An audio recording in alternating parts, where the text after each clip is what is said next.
Hola a todos y bienvenidos a una edición más de Conceptos Bíblicos. Hoy me acompaña Nicoló. Nicoló, ¿cuál es el tema de esta semana? El tema de esta semana es modelo para un mundo mejor. Dios hace todas las cosas perfectas y el hombre las tergiversa producto del pecado. Este es el patrón que se ha estado repitiendo desde la caída del hombre en el jardín del Edén. Dios creó al mundo con todas sus criaturas y a nosotros en total y completa armonía con Él. Por esta razón, Dios podía manifestarse personalmente en nuestro medio, pero dentro de esta perfecta armonía, Él decide que sea el hombre el portador de su imagen, a lo que es lo mismo que reflejáramos su carácter. Mientras que el hombre reflejara el carácter de su creador a todas las criaturas, este mundo se movería solamente por el principio del amor. Sin embargo, hoy en día no es así. Y desde que el hombre le entregó el gobierno y el control a Satanás, Dios ha estado tratando de enseñarnos cómo regresar a vivir solamente por el principio del amor. Comencemos.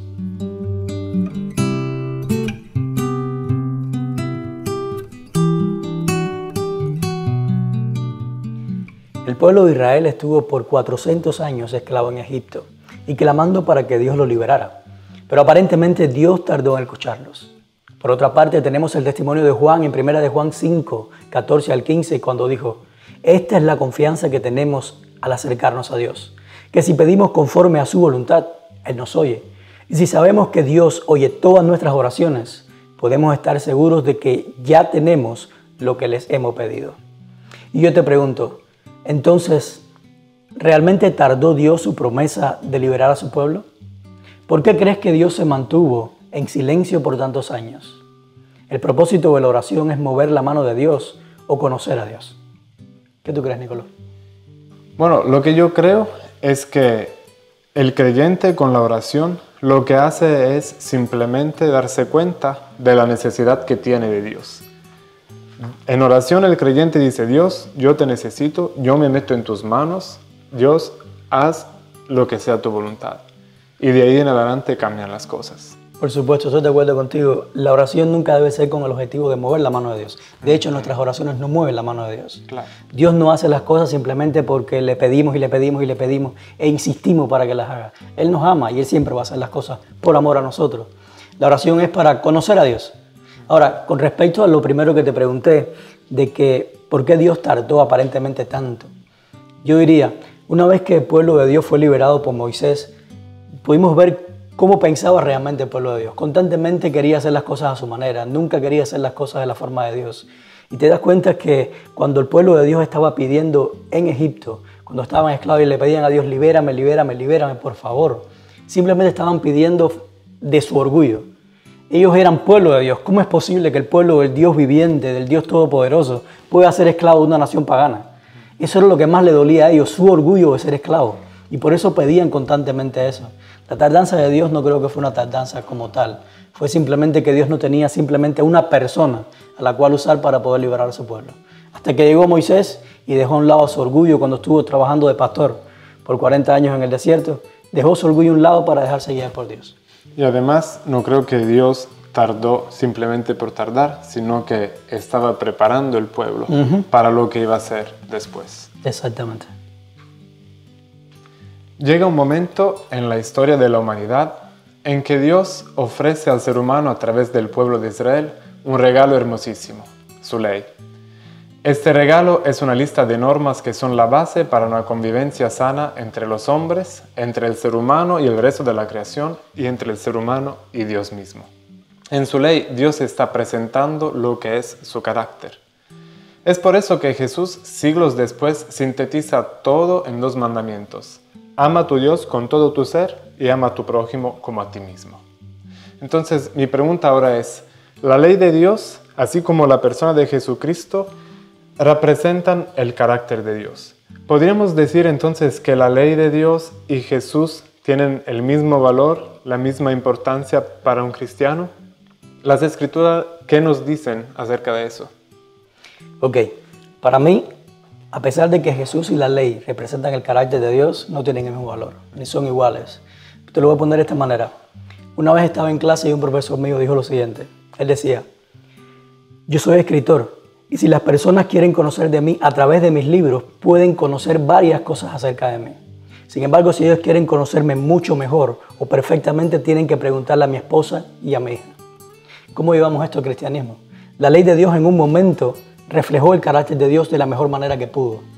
Pero cuando llegó Jesús, que es el único que ha estado con Dios, el Hijo de Dios, es el único que ha podido reflejar el carácter de Dios plenamente, completamente. Así que esa es la razón para mí. O sea que la diferencia está en la relación que podemos construir con Jesús. También, según yo, hay otra diferencia que es el propósito. Jesús vino por un propósito totalmente diferente. La ley nos enseña lo que es el pecado. Jesús nos salva del pecado. Mateo 7:12 dice: así que en todo traten ustedes a los demás tal y como quieren que ellos los traten a ustedes. De hecho, esta es la ley y los profetas. Todos conocemos este verso como la regla de oro. Y por lo general nuestra visión en cuanto a lo que dice es bien superficial, porque solamente lo relacionamos con obras benéficas o de servicio hacia los necesitados. Sin embargo, Jesús no se estaba refiriendo a eso. Si notas, Jesús al final del verso da la clave para interpretarlo. Él dijo: de hecho, esta es la ley y los profetas. Y esta frase en la Biblia es siempre una referencia al Antiguo Testamento. Así que Jesús, en esta regla de oro, estaba haciendo un resumen de todo lo que había tratado de enseñar a su pueblo desde el principio y que todavía no había logrado entender.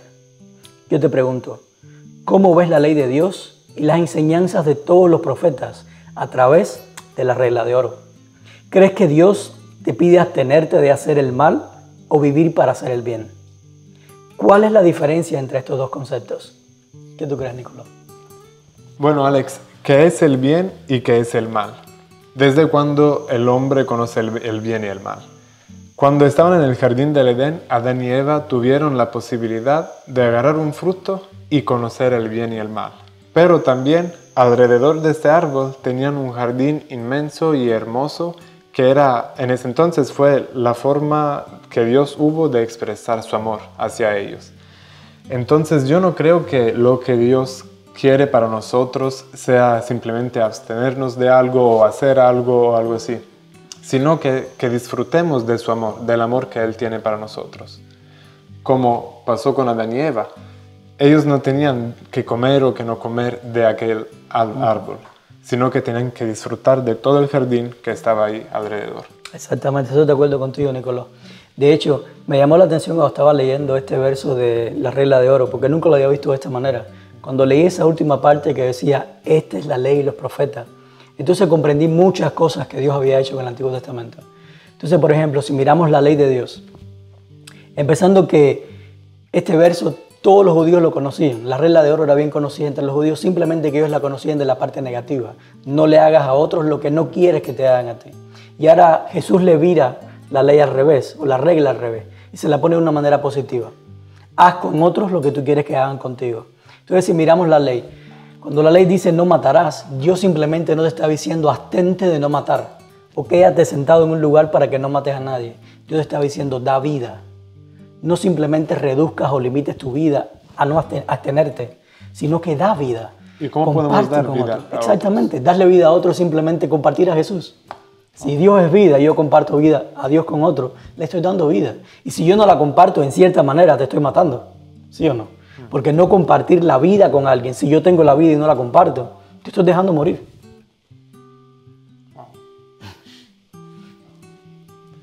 Bueno, ya hemos hablado de los 10 mandamientos, pero Israel tenía también otras normas y otras leyes dadas por Dios para que su pueblo escogido constituyera un modelo de sociedad perfecta para los demás pueblos en la tierra. Una de estas normas era la costumbre de regresar a Dios el diezmo, el 10% de toda la ganancia, una norma que hasta el día de hoy respetamos, a pesar de que nuestra economía sea muy diferente de aquella de hace 4000 años. Otra norma, pero, que no siempre se conoce, es la norma del segundo diezmo. Cada 3 años los israelitas traían el 10% de toda la ganancia del año y apartaban ese dinero, esos recursos, para algo mucho más importante. O sea, sostener y ayudar a aquellas personas que no tenían nada, que tenían muy poco.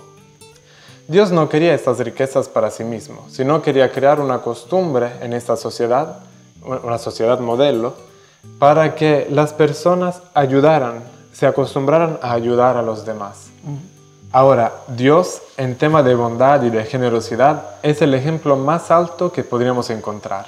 Él, que es el creador de todo y que todo le pertenece, decide de compartir con nosotros sus riquezas, su creado, su carácter, hasta su misma persona, buscando una relación con el ser humano cada día. Mi pregunta entonces es, en nuestra forma de manejar el dinero, de administrar nuestras propiedades, nuestras riquezas, ¿estamos reflejando la que es la imagen de Dios que tenemos? Esa es muy buena pregunta, Nicolás. De hecho, yo creo que parte de reflejar la imagen de Dios es dar sin esperar recibir nada a cambio. Cuando Dios nos da algo, Él lo da porque lo da, simplemente por amor. Nunca espera recibir nada de ti a cambio del amor que nos da. Sin embargo, cuando nosotros damos el diezmo, muchas veces hacemos lo contrario. Damos el diezmo confiando en una promesa, esperando de que Dios nos revuelva en retorno o nos pague para atrás el doble o el triple de lo que hemos dado en diezmo. Y eso yo creo que no es dar a la imagen de Dios, sería dar a nuestra imagen y semejanza. Claro, ¿Qué tú crees? Claro. Y además tenemos que acordarnos que el diezmo no lo estamos dando, sino que lo estamos regresando. El diezmo es un símbolo, una imagen de Dios que nos está diciendo, todo es mío y yo te doy, pero todo me pertenece. Entonces, para recordarnos de eso, le damos este poquito a Dios. Ahora también, si te pones a ver el texto que Pablo decía, Dios es todo, Él lo era todo y Él se dio a sí mismo por nosotros. Exactamente es lo mismo el diezmo. Todo es de Dios y nosotros le damos a Él algo que simplemente es de Él. Claro. Pregunto, ¿qué relación le ves a la enseñanza del año del jubileo con nuestra parte dentro del conflicto cósmico que Satanás ha levantado? ¿Crees que Dios quiere sacar lo mejor de nosotros? ¿Qué tú crees, Nicolás? Bueno, yo creo que Dios nos habla en la Biblia no solo de cosas inmanentes, cosas que tienen que ver con el tiempo que estamos viviendo ahora, sino también que nos habla del futuro. Y con el jubileo, Dios le estaba diciendo a Israel, mira, la tierra yo la hice de una cierta forma, la repartí de una cierta forma, y ustedes la han vendido, la han perdido, la han regalado y todo eso. Pero llegará un momento en que otra vez todo va a ser como yo lo había hecho en el principio. ¿De qué nos habla eso? De la tierra en que estamos viviendo en este momento. Dios había creado el mundo perfecto. Sin embargo, el hombre, el ser humano, distorsionó todo eso, dejó que el pecado entrara a esta tierra. Pero va a llegar el jubileo. O sea, va a llegar ese momento en que Dios va a hacer que todo sea así como Él lo había creado. Ahora, estoy de acuerdo contigo completamente. Pero el jubileo también tenía una condición. El jubileo no lo podemos ver como algo que hacía o nos llevaba a un método mejor, o nos hacía ser mejor, o que la tierra fuera mejor. El jubileo simplemente llevaba las cosas al sentido original, o al plan original, de regreso al plan con que se había creado.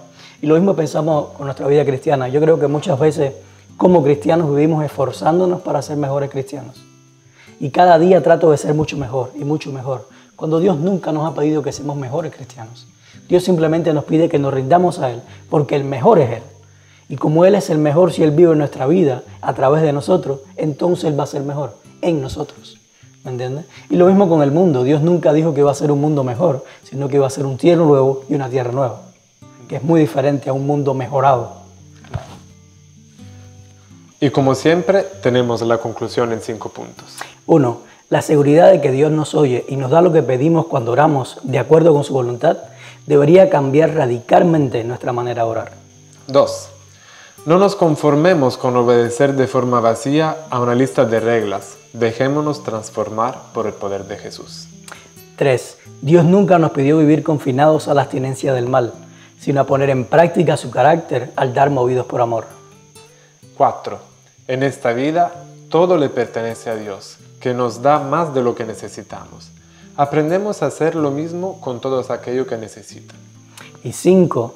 Dios no quiere que seamos mejores cristianos y ni tan siquiera busca un mundo mejorado. Lo que Dios pide de nosotros es morir al yo y de este mundo hacer un nuevo cielo y una tierra nueva.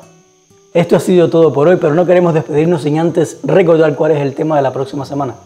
Sí, el tema para la próxima semana es el sábado, un día de libertad. Nos vemos.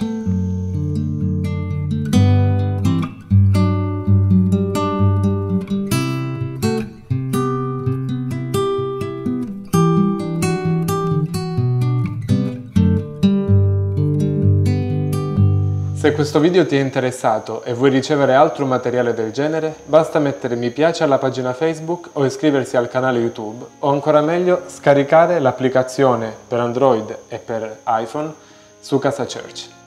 Muy fácil, si no entendiste italiano te lo digo en pocas palabras. Simplemente suscríbete a nuestro canal de YouTube o a nuestra página de Facebook o puedes descargar nuestra app. Y si vas a la sección que dice Pastor, vas a tener todas las notas de lo que hemos acabado de hablar Nicolás y yo. Compártelo con tu clase y si te gustó el video, una vez más, compártelo también con tus amigos.